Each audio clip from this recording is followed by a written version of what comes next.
Having heard rumors about trespassers on the domain, Tananrei, the king of the Aubriss Wood Elves, dispatches his daughter, several of her knights, and one of his own protectors to investigate. With bandits fleeing the bounty hunters who seek to bring them to justice, trespassers lost or hiding in the wilderness was not unheard of in forest regions.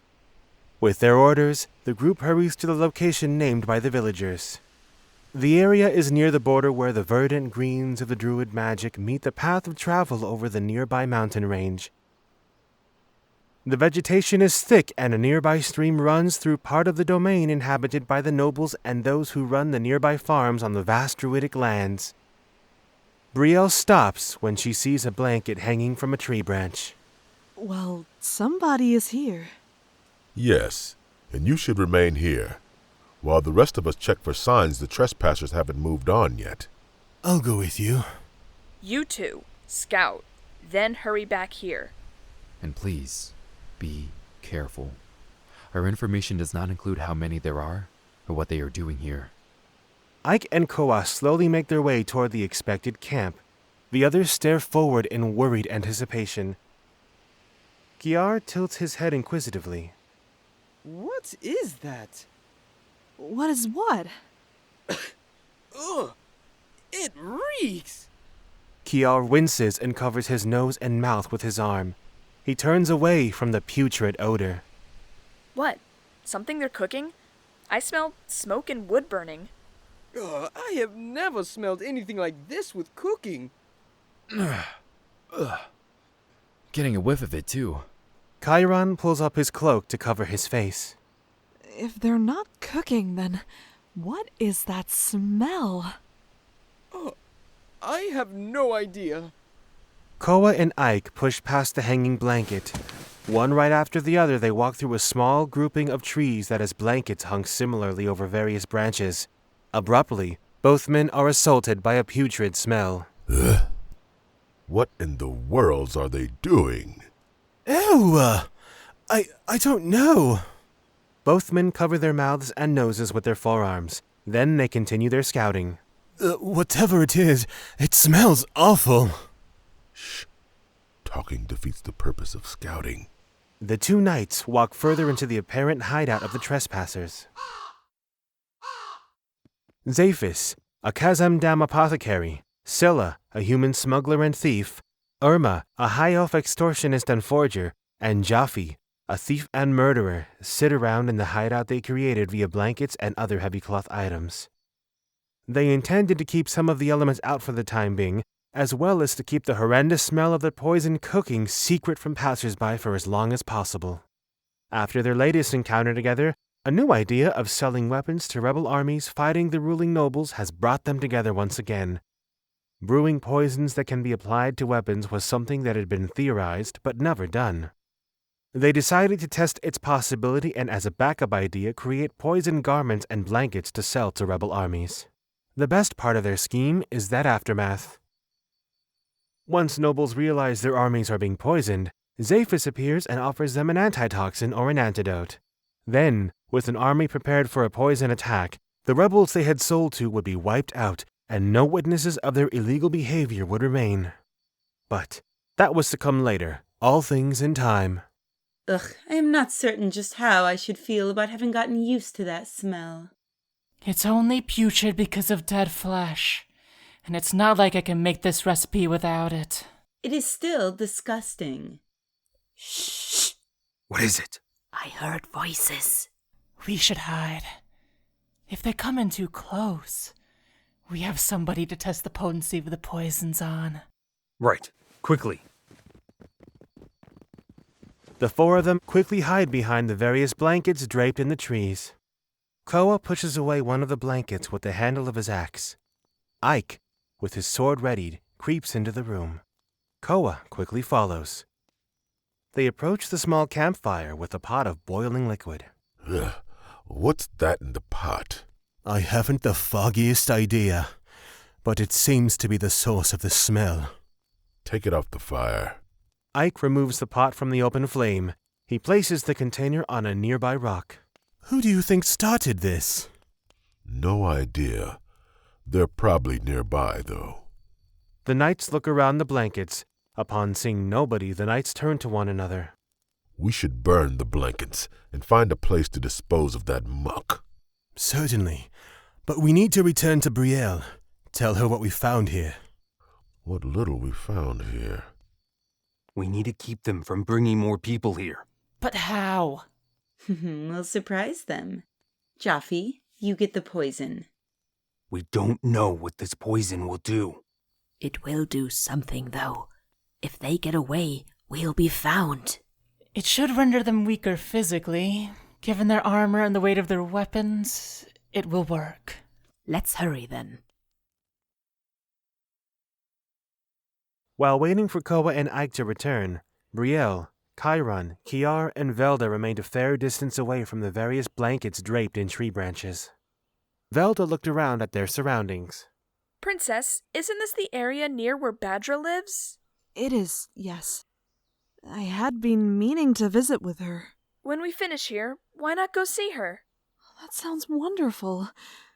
Do you all really want to accompany me there? We've been tasked with your protection. Accompanying you on a social visit is hardly an inconvenience. Oh, thank you. I promise it won't take long. It's not like we mind, really. But onto present matters. They have been gone an awfully long time. Should we follow them? If there is danger, then we might make the situation worse with our presence. Koa and Aike ready their weapons. In unison, the two of them charge at their three challengers. With the intruders occupied, Joffi dipped the arrow points in the prepared poison. Any moment now. Come on, Joffi. I hope the poison is potent enough. If not, we're all dead.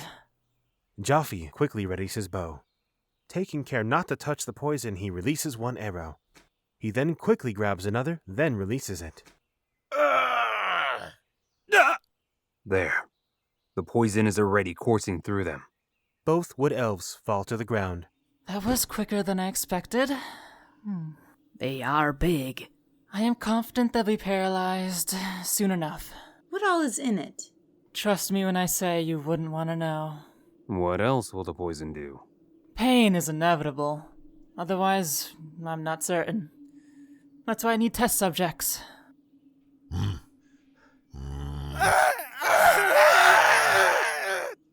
Oh no! Let's hurry! The small group hurries into the hideout. The four bandits relax and go back to their previous affairs. Pain is one of the effects.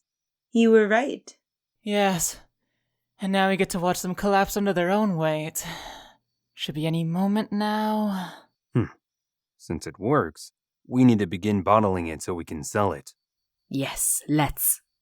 Joffi, Irma, and Cilla begin carefully filling the various potion vials. I am recording the instructions so this recipe can be replicated. Koa stubbornly pushes himself into a crouching position. When he was able, he removed the arrow from his leg. He looks around desperately for a tourniquet. When Koa realizes Aike is still on the ground, he pulled out the arrow as well. Koa relaxes when Aike groans. Aike begins slowly getting to his feet. Huh? Irma looks up from her work when she hears a noise. We need to leave. Why? I hear footfalls. They may not have been alone. Koa turns toward their adversaries. He is alarmed and confused when he finds the remainder of the area empty. Chiron and Velda hurry through the blankets. They look through the room for anybody other than Koa and Aike. When they realize they're alone, they crouch down to render aid to their companions. Whatever happened, we're alone now. Talk to us. What happened? Koa started to speak, but found himself unable. He tried and failed several times. I don't know what could have caused this. You don't appear to be speaking, but you seem to think you are. Aike begins attempting to speak as well. He turns to Koa in desperation. They both seem to be weakened by something. Brielle and Ciar join the others. What's the matter? Koa? Aike? They cannot seem to speak. The bandits watch eagerly. That is another effect. After their screams, they haven't been able to speak.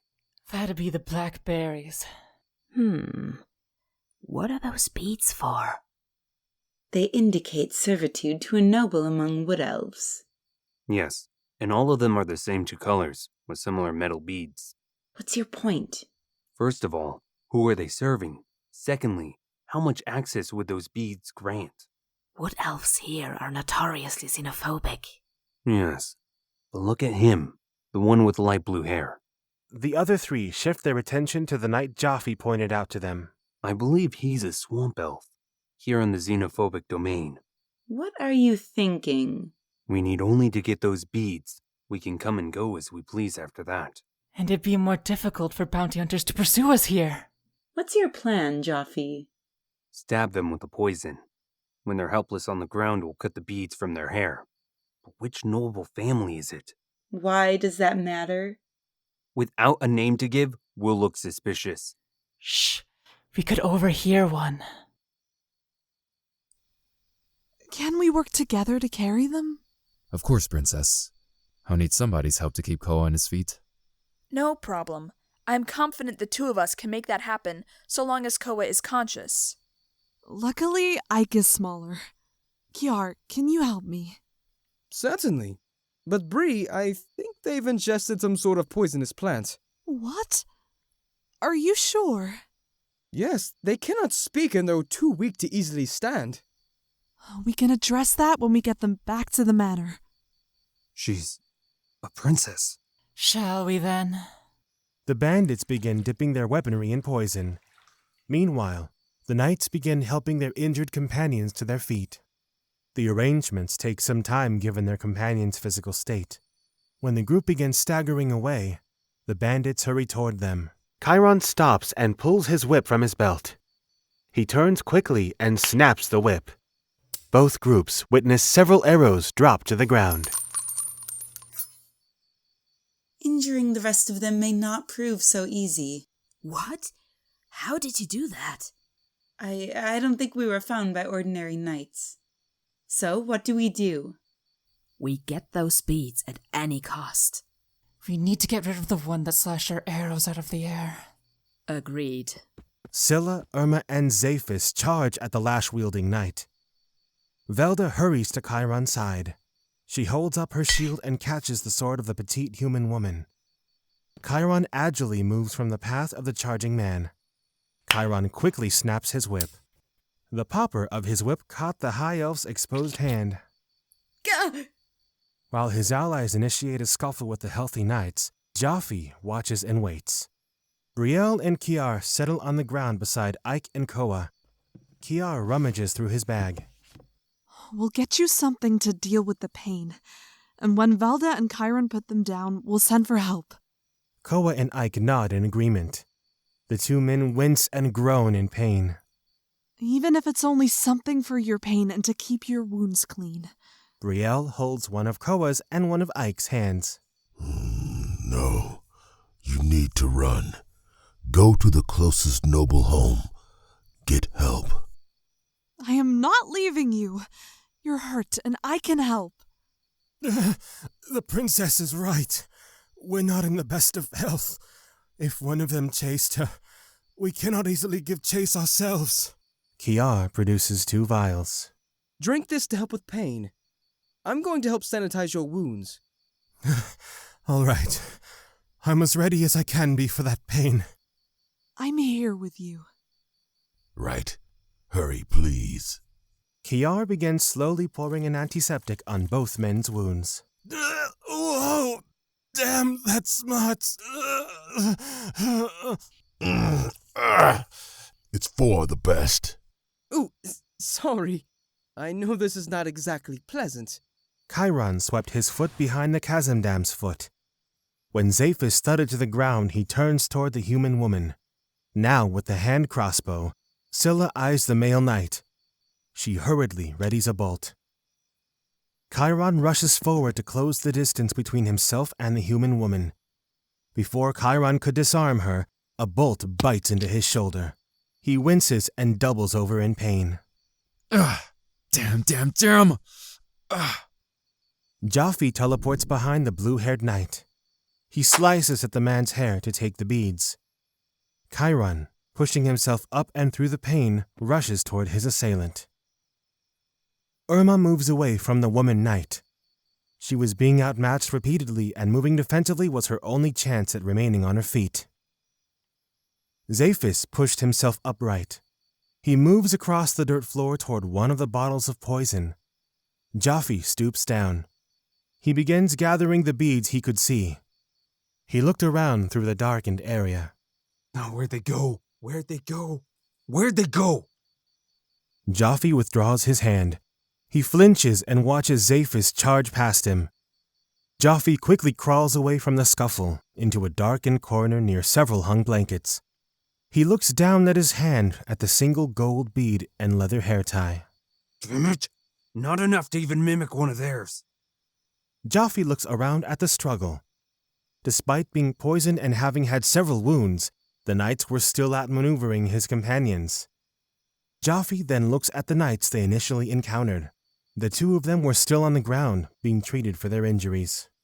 So confident in their companions, their backs are to their enemies. How fortuitous. Joffi disappears, then reappears behind the injured knights. He cuts away the green-haired knight's beads. Who's that? Koa looks over his shoulder. Joffi pockets the various beads. Koa readies his knife. He slashes at the stranger's ankle. Protect Bree. Ciar palms one of the bottles of an explosive substance. He backs up against Brielle. Brielle, with her back to a tree, grasps Ciar's cloak. Joffi, now kneeling, disappears as quickly as he appeared. Koa's scream gets the attention of the other two knights. Bree, we need to go. We need to do what Koa said, and we need to run now. I know, but my knights. We are here to protect you. Go before he can get close to you again. I'll be back with help. Ciar, go with her. Protect her. I wasn't going to leave her alone. Ciar and Brielle slowly rise. Run quickly. Don't stop for anything. Joffi reappears beside a crossbow. He picks up the weapon. Attack the noblewoman. They're supposed to protect her. Them getting in the way of your attacks means she's vulnerable and at our mercy. Chiron and Velda turn toward the new voice. Neither of them had seen that man until after he spoke. Reacting to what the stranger said, they hurry across the room. Koa and Aike force their bodies to cooperate. They manage to stand in the way of the three trespassers who Velda and Chiron had been fighting. Zaephis looses several crossbow bolts at the two large knights. Giving in to the repeated hits on their chest and shoulders, Koa and Aike double over. Koa!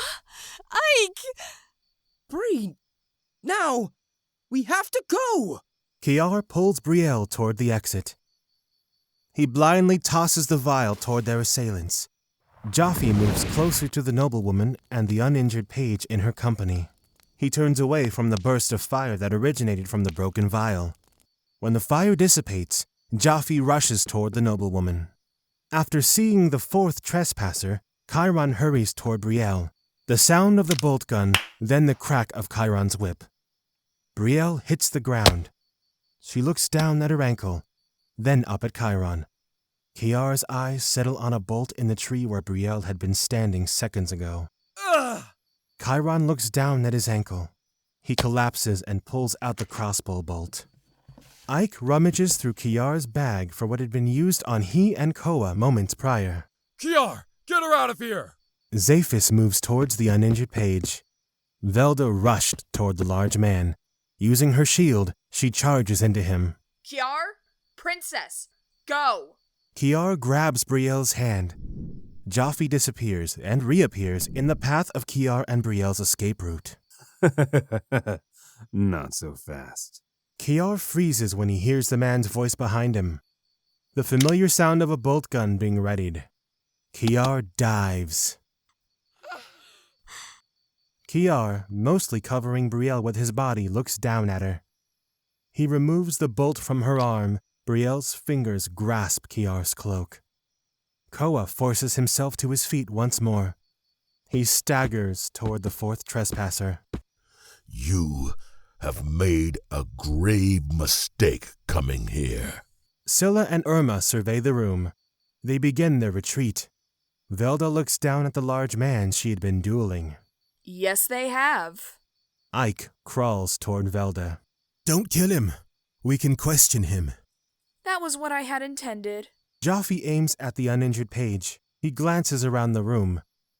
Despite the great advantage they had at the beginning of the encounter, the battle's tides had greatly changed. The desperation seemed to fuel their ability to fight. Realizing Cilla and Irma had retreated, Joffi sighed. They had gotten something out of their stay. He disappears. Joffi? What the hell? Zaephis looks around the room. Joffi reappeared beside the bag the knights searched through. Chiron grabs his whip, then snaps it toward the bandit. Joffi spills some of the contents of the bag. The popper bites into Joffi's face. Holding the bag, Joffi disappears once more. Where did he go now? Joffi appears behind Zaephis once more. Before any of the others could react, Joffi and Zaephis disappear. They're gone. Koa collapses. Ciar looks up. After surveying the room, he crawls off of Brielle. Velda fell to the ground. I'm injured and exhausted. I hope they're actually gone. Where is it? Where's my bag? That one that could instantly move. He took it. I tried to get it back. Brielle pushes herself upright. How are we to administer first aid, then? We treat their injuries as much as we can with whatever they still have here. Each of the injured knights lies down to rest. Badra and Leilani, two noble-born druids, Naim, Badra's knight, and Kalju, Leilani's knight, walk their usual route on the druid grounds. Badra stops abruptly. She covers her face with her cloak. What is that smell? It smells like death. Leilani shields her face from the putrid odor assaulting her senses. Do we have any idea which direction it's coming from, to try and find the source of it? We could walk until we find it. That might be best.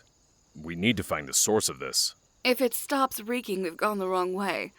Let's just hope this is an oddity. A bear leaving the last of its kill near us. That is what it smells like.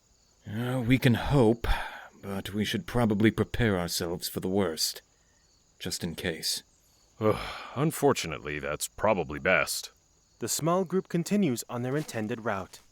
Nearing the end of where their usual patrol route sits, several blankets decorate tree branches. The smell that pervaded the forest is at its most intense. The near silence of anything but the fauna is broken by the sound of a voice. Did one of you hear that too? Badra stops. Naim frowns and nods. I did. Wait here. Naim slowly creeps toward the sound of the voice, looking to keep himself hidden as best he can. Maybe don't let him go alone. If there's danger, you can always hurry back to us. You want me to leave the two of you alone? Well, is there a precedent for the amount of time to wait for him before we decide there's danger?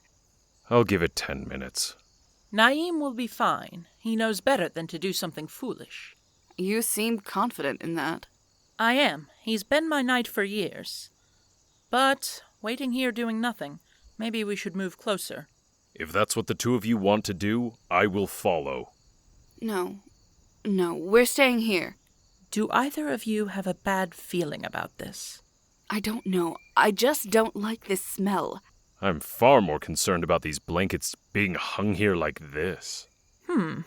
That is odd. Nobody lives around here. They don't look like they're made of animal hide. If they were a hunter, they might not realize they're on the Druid Domain. Naim takes slow, measured steps further into the strange labyrinth of blankets.